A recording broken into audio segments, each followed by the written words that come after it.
Y'all, this first story is so good. Oh, why does this bring me joy? So you know that Burger King story we talked about yesterday? It's International Women's Day. They decide to do this shock tweet. They tweet women belong in the kitchen, and then in follow-up tweets in a thread, one of which was posted about 2 hours after the first one, they announced, and that is an issue because female chefs are underrepresented and we're launching a scholarship so that female employees can advance. Well, I think a lot of people supported, trying to make an effort, some progress. They didn't like the way that it was done. But ultimately, after almost a full day of backlash, they deleted the tweet and apologized.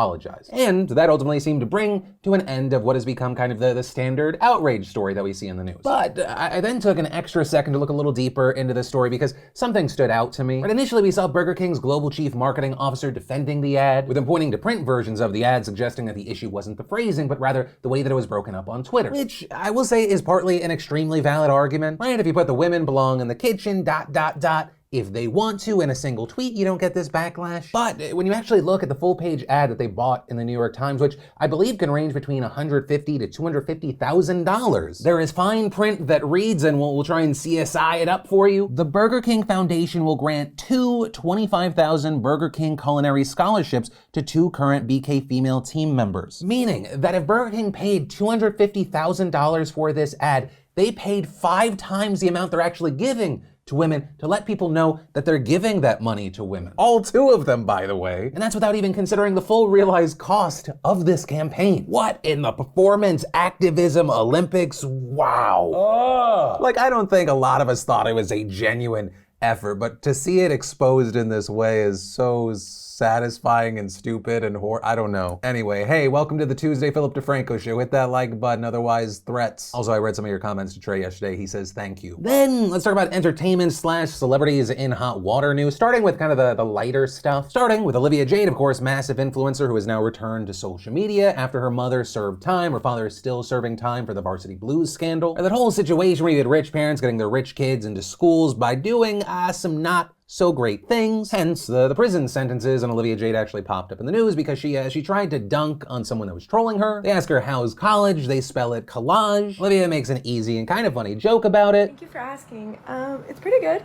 I actually love collaging. I'm working on this really sick scrapbook that I have to show you guys soon. But it wasn't as funny as the comments that read, does a scrapbook have pictures of you and your rowing team? Which, if you are familiar with Olivia Jade's story, is just, in the words of Olivia Jade, it's chef's kiss. You also had Piers Morgan in the news for really the most Piers Morgan kind of thing. They're following that huge interview of Meghan Markle and Prince Harry. One of the biggest critics of it was Piers Morgan. This is very unsurprising. Or even if you just take a casual stroll through his Twitter, it seems like he lives to berate Meghan Markle, with him facing a lot of backlash, in particular for saying that he doesn't believe Meghan's claims about the toll that dealing with the press had on her mental health. Right? And this also kind of feels like an extension of Piers and many others who are like, oh my God, look at Meghan Markle. She can't handle some criticism, so she runs away. Which is why it seemed that so many people found it hilarious that this morning on Good Morning Britain, you had one of Piers Morgan's colleagues, co-host Alex Beresford, criticizing Piers Morgan on the air, and Piers apparently couldn't handle it and walked off stage. And I understand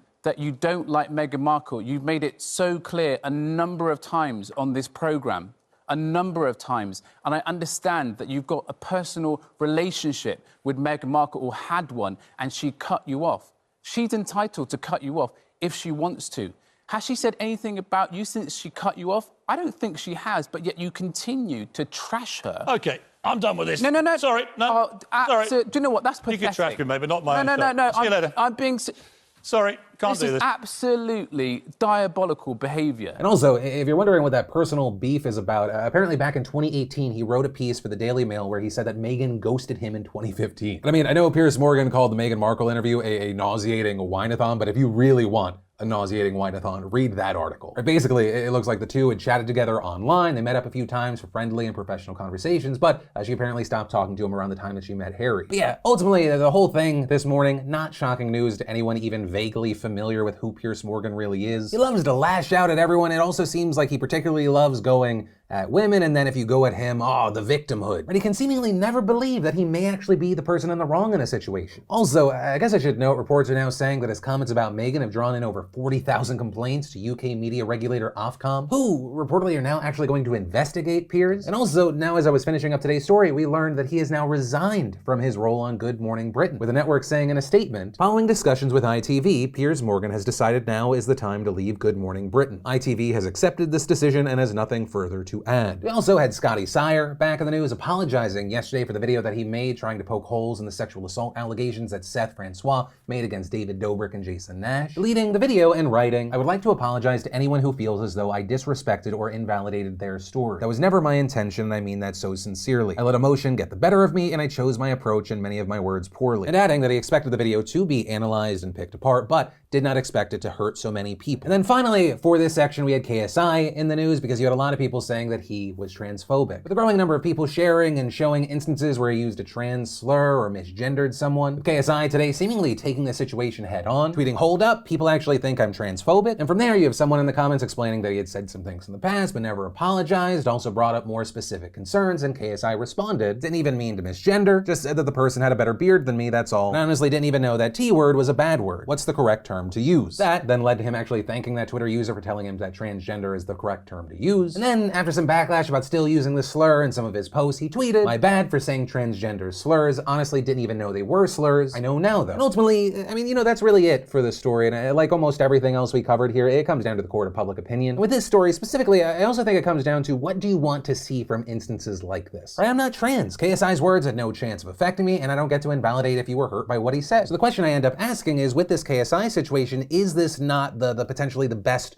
result from it? People had a problem with something someone said. They said, "What's wrong with it?" Someone explained it, and he said, "Oh, I get it now. I'm sorry." Right? Is the hope and goal education and progress forward? Or is the goal to try to beat down, destroy, or in some way maim those who you feel like wronged you? Personally, my hope is the education, because also, I'll be very honest here. 10 years ago, with no ill intent in my heart, the word that he ended up using is probably something I would have said. But I was fortunate enough to come across and make friends with people that were willing to share their experiences, be vulnerable with me, as well as strangers who gave me enough grace and didn't slam me down. Now understand, I'm not automatically owed that, but I greatly appreciate it, and I think we get to a better place if that's what happens. Also, I get that it comes down to, do you feel like someone's genuinely trying to learn? It's a whole messy situation. And actually, kind of on that note, we saw KSI later say, 2021, positive vibes only. Need to stop with the hate man on all sides, including people who support me. Life's too short to be angry and hateful towards other people. Only way we advance is with positivity. But then,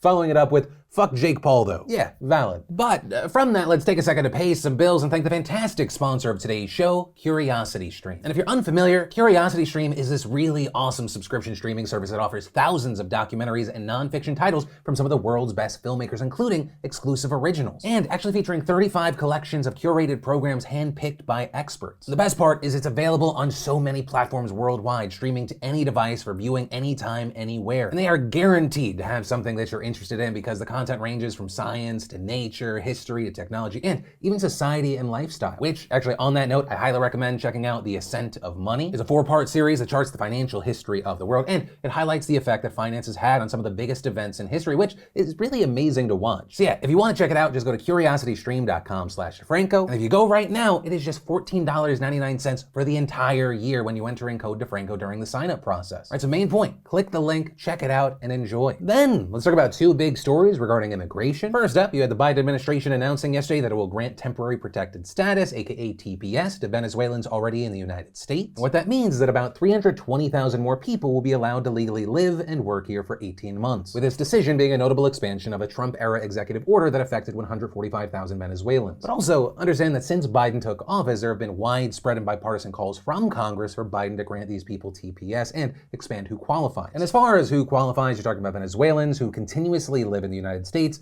pass a background check, and have arrived by Monday. And when announcing this move, you had the Secretary of Homeland Security saying, "It is in times of extraordinary and temporary circumstances like these that the United States steps forward to support eligible Venezuelan nationals already present here, while their home country seeks to right itself out of the current crises." Also, connected to that, this decision to grant TPS to Venezuelans also happens to coincide with talk that the administration is looking to possibly reconsider Trump's sanction policy against the country. But despite that news, one senior official told the Associated Press, the United States is in no rush to lift sanctions. But we need need to recognize here that unilateral sanctions over the last 4 years have not succeeded in achieving an electoral outcome in the country. So you had that, but then, not all the immigration news is good news for Biden. It's now been revealed that currently the administration is holding over 3,200 unaccompanied migrant children at detention facilities designed for 500 kids. Right, that's higher than the 2,600 peak during the 2019 immigration crisis. And this revelation comes after top administration officials went to the US-Mexico border to review these facilities in a fact-finding mission that the president has not yet been briefed on. And as far as the issue at hand, it appears to be a bottleneck in the process to get these children out of the facilities and into other housing solutions. Right, like with a family already in the United States or with sponsors. And in particular, the ongoing COVID-19 pandemic has stalled the process to a standstill as officials try to ensure that the virus isn't spread by incoming children moving through the process. But you have experts saying, right, that kind of care, that kind of mindset, it's a double-edged sword because it's leaving these kids in cramped facilities. But also on that note, the Biden administration announced on Friday that it was going to open more facilities to add more beds to try and alleviate some of the conditions. But even with that, the administration is likely going to continue to struggle with the reportedly hundreds of unaccompanied minors arriving at the border per day, an issue that has been increasingly worse as the pandemic has continued to ravage Latin American countries and their economies. Now, as far as what happens from here, you have officials from Health and Human Services who run the facility saying they are working on the issue, saying that its Office of Refugee Resettlement is aggressively working with our interagency partners to ensure that unaccompanied migrant children are safe and